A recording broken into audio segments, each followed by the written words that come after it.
Hey everybody, it's Will at VIP Mortgage, and it's time for a local lender update. Rates are basically unchanged again this week, and so now we're seeing a similar pattern but shorter time frame for the bond market.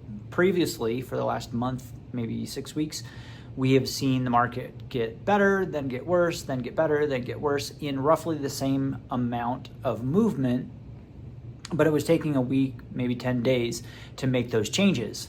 Now we're seeing that same up and down wiggle room, but it's happening inside of a week. We've seen 2 weeks in a row where that's happened. And this keeps bumping up against the 200-day moving average, which means if we can actually get enough improvement to get above that average and stay there for a day or two, we may actually see rates improve slightly. Nothing to write home about. We're not talking about a half a point of interest rate drop, but that should be expected. This week, the Fed is meeting, and there's no expectation that they're going to cut rates during this meeting, but the comments they make on Wednesday are going to be really important because in there, they give their idea of what projections of the rest of the year are going to look like.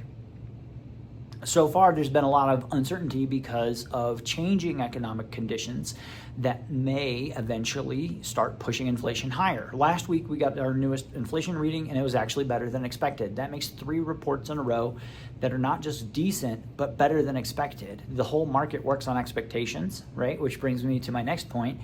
I think the next likely spot that the Fed may cut rates will be in the fall. If I'm correct, then we will probably see some interest rate improvement for mortgages over the summer because the market always adjusts to expectations ahead of time.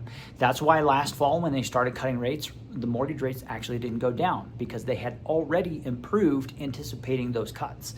So I think something similar will happen this summer. Overall, though, the movement we're seeing on the bond market is really, really small. And we're not talking about any kind of giant changes.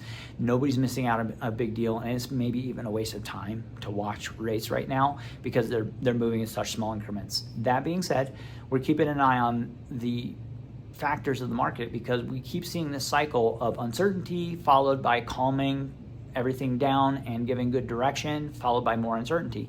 And I don't think anybody's doing it on purpose, but we just saw that happen again last week. Everything had calmed down and settled out in the market, and then there was a war between Israel and Iran. And initially, that sparked fears of inflation because of oil prices, but now that's calmed back down. So I expect some volatility this summer.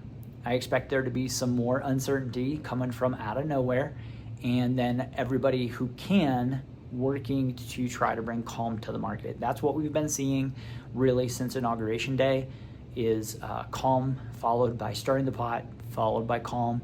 And so that does lead to a little bit of uncertainty. But again, I think it'll stay fairly close to where we've been through this unpredictable season until we get to the fall. From there, I think is when we're really going to start to see any kind of data that tells us which way we're going to go from here, or if we're just going to hold steady for longer, which is what the Fed does when they don't know what to do. So stay tuned here. We'll keep you informed. If there's anything we can do for you, give me a call, 719-232-7553.